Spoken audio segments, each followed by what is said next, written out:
Hello, എൻ്റെ പേര് അനൂപത്. ഞാൻ ഹൈക്കോടതിയിലെ അഡ്വക്കേറ്റാണ്. ഞാൻ ഗുരുക്കളുമായിട്ട് വർഷങ്ങളുടെ പരിചയമാണുള്ളത്. 2018 ഒരു ആക്സിഡൻറ്റിനെ തുടർന്നാണ് ഗുരുക്കളുമായിട്ട് പരിചയമാണുള്ളത്.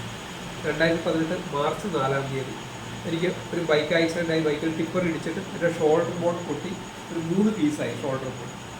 അപ്പോൾ അത്യാവശ്യം നല്ലപോലെ പരിക്കുള്ളതുകൊണ്ട് ഹോസ്പിറ്റലിൽ ചെന്ന് വടക്കേക്കോട്ട ഹോസ്പിറ്റലായിരുന്നു. അവർ അഡ്മിറ്റ് ആക്കി അവർ ഓപ്പറേഷൻ വേണമെന്ന് പറയും. ഓറിഫ് എന്ന് പറയും, ഓപ്പൺ റിഡക്ഷൻ ഇൻറ്റേർണൽ ഫിക്സേഷൻ എന്ന് പറഞ്ഞ് ഉള്ളിലും തുറന്ന് സ്റ്റീൽ റാഡ് ഇട്ടിട്ടുള്ള ഓപ്പറേഷൻ വേണമെന്ന് പറഞ്ഞ് അവിടെ നിന്ന് പറഞ്ഞു. അപ്പോൾ വേറൊരു ഡോക്ടർ അത് തന്നെ അഭിപ്രായം പറഞ്ഞുകൊണ്ട് ഞാൻ ഗുരുക്കളെ വിളിച്ചു. ഗുരുക്കൾ ഹോസ്പിറ്റലിൽ തന്നെ വന്നിട്ട് അപ്പം ചോദിച്ചു ഇത് ചെയ്യാൻ പറ്റുമെന്ന് ചോദിച്ചു. ഗുരുക്കൾ കോൺഫിഡൻ്റ് ആയിട്ട് ചെയ്യാമെന്ന് പറഞ്ഞു. അങ്ങനെ വന്ന് ഞാൻ അവിടെ നിന്ന് നിർബന്ധമായിട്ട് ഡിസ്ചാർജ് വാങ്ങിച്ച് ഗുരുക്കളുടെ ട്രീറ്റ്മെൻറ്റിലേക്ക് കയറി. 14 കെട്ടാണ് എന്നോട് പറഞ്ഞത്. അതായത് 1.5 വെച്ച് 14 കെട്ട്. അങ്ങനെ വന്ന് ഞാൻ ഇവിടുത്തെ ട്രീറ്റ് ചെയ്ത് ഒരു 7 കെട്ട്, അതായത് ഒരു 14 ദിവസം കഴിഞ്ഞപ്പോഴേക്കും എനിക്ക് ഏതാണ്ട് കൈയൊക്കെ ചെറുതായി അത്യാവശ്യം ഓക്കെ ആയിരുന്നു. അത് ഒരു കാര്യം പറയാൻ പറഞ്ഞത്, ഇത് പറയുന്നതിൻ്റെ ഇടയ്ക്ക് തന്നെ ഡോക്ടർ എന്നെ വിളിച്ചിട്ട് പറഞ്ഞു പോകരുത്, നിങ്ങൾ ഓപ്പറേഷൻ കഴിഞ്ഞേണ്ട സീരിയസ് ആയിട്ടുള്ള ഇഷ്യൂ ആണ്, നിങ്ങൾക്ക് കൈ പൊക്കാൻ പറ്റില്ല, ഭാവിയിൽ ഡ്രൈവ് ചെയ്യാൻ പറ്റില്ല എന്നൊക്കെ പറഞ്ഞ് എന്നെ പേടിപ്പിക്കുകയും ചെയ്തു. എന്നിട്ട് ഞാൻ നിർബന്ധമായിട്ട് പറഞ്ഞ് ഡിസ്ചാർജ് വാങ്ങിച്ചിട്ടാണ് ഗുരുക്കളുടെ കോൺഫിഡൻസും എനിക്ക് ഗുരുക്കളായിട്ടുള്ള ഒരു വിശ്വാസത്തിൻ്റെ പുറത്തേക്ക് ചെയ്ത് പുറത്തേക്ക് പോകുന്നത്. അതിനുശേഷം ഗുരുക്കളുടെ ഈ 7 ദിവസം ട്രീറ്റ്മെൻറ്റ് കഴിഞ്ഞു. 7 കെട്ട് കഴിഞ്ഞപ്പോൾ തന്നെ ഞാൻ ഭൂട്ടാനിൽ പോയി. എനിക്കൊരു ഭൂട്ടാൻ ട്രിപ്പ് ഉണ്ടായിരുന്നു. ആ ഭൂട്ടാൻ ട്രിപ്പ് ആദ്യം ക്യാൻസൽ ചെയ്യണമെന്നൊക്കെ കരുതിയിരുന്നായിരുന്നു.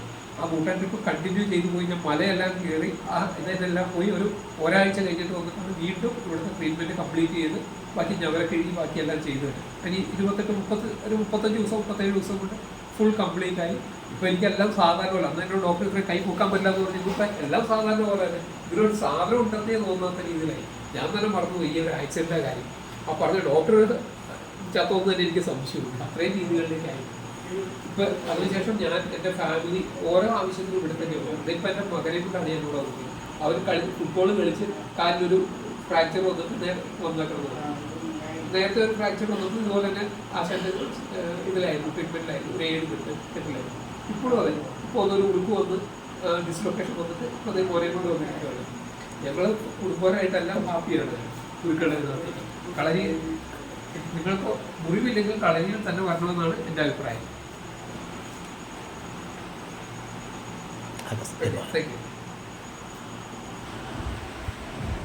ഇതാണ് മകൻ്റെ ട്രീറ്റ്മെൻറ്റ് ഇപ്പോൾ നടന്നുകൊണ്ടിരിക്കുകയാണ്. അപ്പോഴാണ് അച്ഛൻ വിവരിച്ചത്.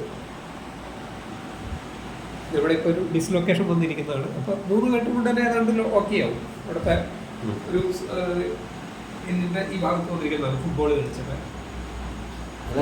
സിമ്പിളാണ് ആശാനെ വെച്ച് നോക്കുമ്പോൾ. അതൊക്കെ വെച്ച് നോക്കുമ്പോൾ കഴിഞ്ഞ വർഷം വന്നില്ലേ? കഴിഞ്ഞ വർഷം ഇതുപോലെ തന്നെ കാലൊടിഞ്ഞിട്ട് വന്നതാണ് ഫുട്ബോൾ കളിച്ചിട്ട്. കഴിഞ്ഞ വർഷം പോലും ഉണ്ടായിരുന്നത്. അന്ന് കാലൊടിഞ്ഞിട്ട് വന്നതാണ്. അത് 7 കെട്ട് അതെല്ലാം റെഡിയായി.